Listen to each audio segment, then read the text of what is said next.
This is our 2024 show reel, and it took us easily 1,000+ hours to make. As you know, a show reel is an assortment of a bunch of different projects all put together in a 1 to 2 minute piece showcasing your work and the versatility of what you're able to do. And for each one of these projects, we had to take time to produce, to shoot, and edit, which led to hundreds, if not thousands of hours. In addition to that, we shot a custom intro and outro for our reel, so we had to source talent, location, and then the post-production side of pulling all these projects together. And if you want to know how we did it, I'm going to show you how.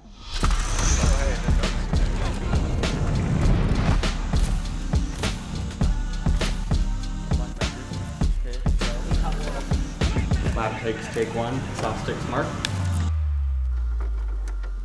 If you're a creative, you've probably watched other people's show reels and you know how dynamic and important a strong demo or highlight reel can be. There's a saying in the film industry that you need to show, not tell. I'm coming to you and I'm saying, hey, I know how to do this. Our team is a great fit. We can pull this project off, no problem. Yeah, that's one thing, but when I'm able to show them a reel, an assortment of our best images, what that's gonna do is really build trust in us, and it's gonna make them just wanna pull out their wallets that much faster. Back in 2022, 2023, we were really struggling. We knew that the only way to be able to get the kind of clients that we wanted, to have the kind of budgets we were looking for, we needed to put our best foot forward and really showcase what we can do. In 2023, we put out our show reel and it absolutely shook our world. We had so many new inquiries and leads coming in and raised the bar for everybody's expectations of what we could pull off. So as you can imagine, coming into 2024, how are we gonna make this year's show reel stand out from last year's? Are we gonna be able to get it done in time? And what kind of projects do we want to showcase in a reel? Because that will directly impact what kind of clients and projects we get in the future. If we can figure out how to kind of bookend it again, I love how we did that last year. You know, we had the sequence of me editing and then the very ending where I walk away. Kind of doing it maybe a little more elevated this year would be cool. Concept wise, I'm thinking we get this gal. She walks in, there's a blank canvas. She's kind of got a hood up. She's looking kind of shady, and we can kind of cut into the rest of the reel, showing the rest of the visuals. During the reel, there's like little quick insert shots of her like spraying, little things like that to kind of show that it's all tying together. This act of her creating art and then us showcasing our work at the same time. But we'll need to pull this off in like a week because it's already the end of February.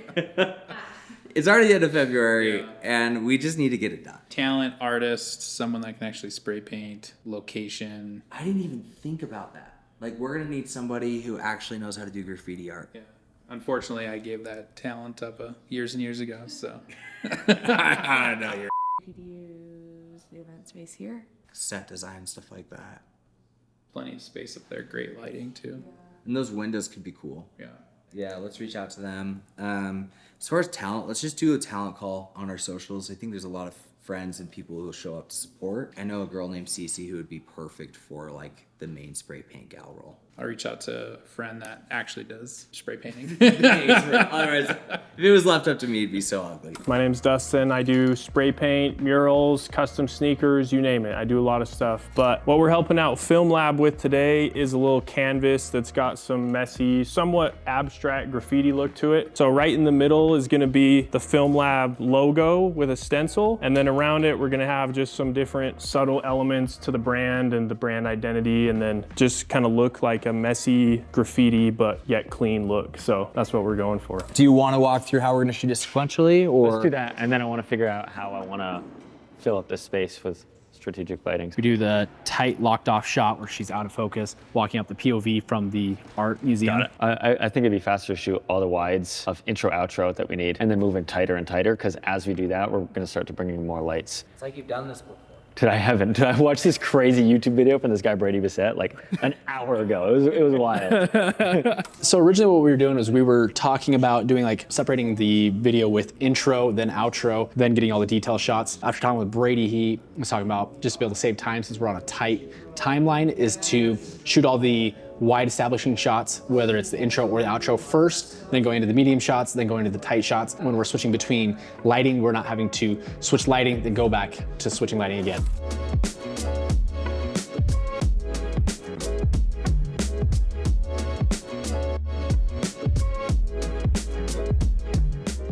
I'm already loving these lenses, dude. Like their form factor, the silver looks so sick. The fact that they're 2,500 or 2,800 for the set. It makes no sense. It makes no sense. 2,500 for 3. Yeah. It's insane.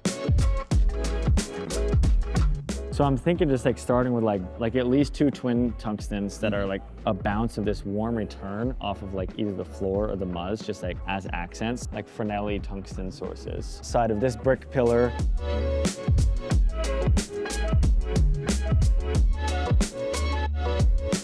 I need to bring attention to here. I don't know, I was thinking if we never see this ground, I might shoot a high spot into the ground and just have it radiate like a very undery soft. Oh, wait, hold on. Who did this? I kind of like this. Who did, that's not even what I asked, but I kind of like it. All right, guys, so we are here on set actually shooting the intro and outro for our 2024 show reel. We've been waiting to do this for so long. So grateful to everybody who's come out, got dozens of friends, people here, whether they're working as crew or being extras, shooting BTS, whatever it is. Just so dang grateful. Really excited to see how it all comes together, so wish us luck. The only reason that this is working out right here. This is Mitchell Thane, everybody. I came up with the idea, he made it beautiful. You'll walk in and then you'll just send her up and walk towards that. And we might try some where you're already standing and then we just say go and start walking, but.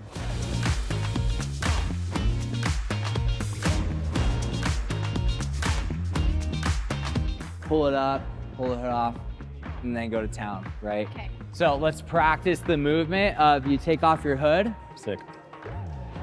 That's hard as That was so sick. I think it was kind of cool. Austin, remember when I told you that was good? It's not good.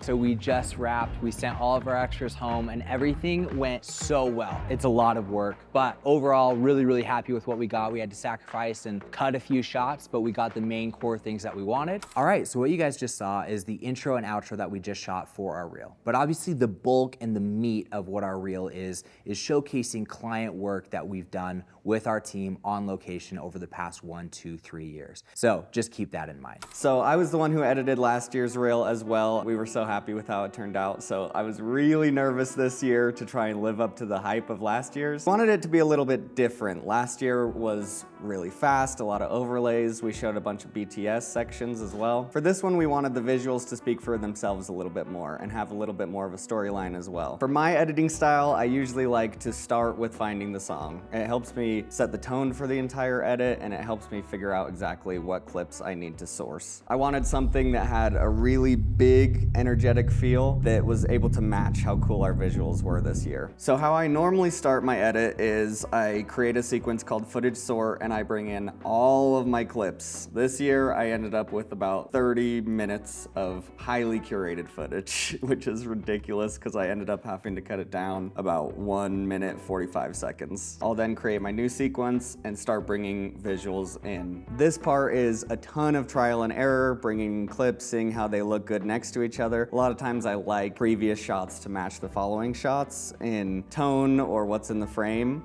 For example, I have at the start of our visuals this concert where fire was exploding, the frame's all orange, and then I cut to this clip on a yacht of someone doing yoga and it's also orange. This is also the time where I like to think about the pace of the video. I don't want all the clips to just be super fast the whole time, cutting to the beat the whole time. A lot of times I like to switch up the pace, so it's going fast, fast, fast, and then slow. Fast, fast, fast, slow. So I have this section in the middle that's probably my favorite part of the reel. The song kind of slows down, it gets these heavy impacts going, and it slows down to these longer shots, and then hits back into fast pace.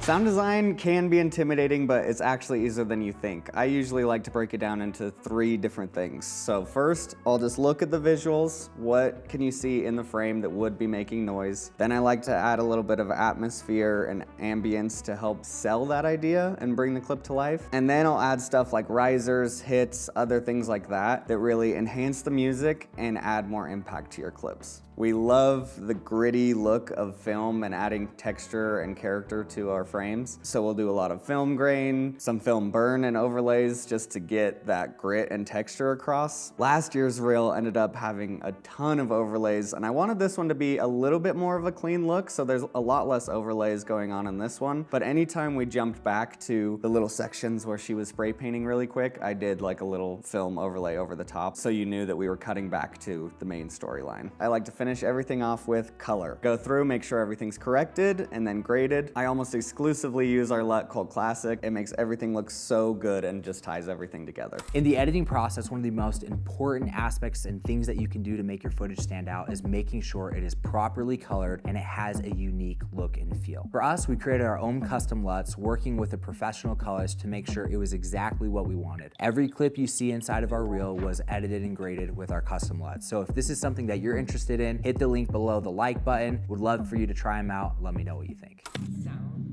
Oh my gosh, the way it lines up. Oh my God. It's the best song that we could Mr. Beast. Oh, I love that song. More 3D work. Oh, I love that. So hyped.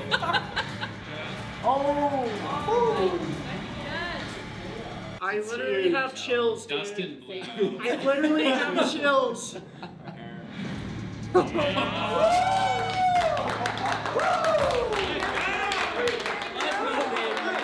That's how we pulled together this project. It was a group effort, and I'm so grateful to everyone who came out. It made such a big difference. As you can see, a show reel is not something that we're getting an exchange of money for. No clients paying us to do this. This is an investment in ourselves and our business. So whether you're doing spec work or you're taking the time to put together a show reel, I genuinely do believe that will result in more opportunities and more clients for your business because they're actually able to see what you're capable of. So if you want to see our finished reel, hit the link right here, give it a watch. I would love to hear your guys' feedback and your thoughts on it and how it all came together. And while you're at it, if you don't mind, hit the subscribe button if you want to see more future Lab Takes episodes and want to be part of the crew. Thanks for your support, guys. It means the world. Peace.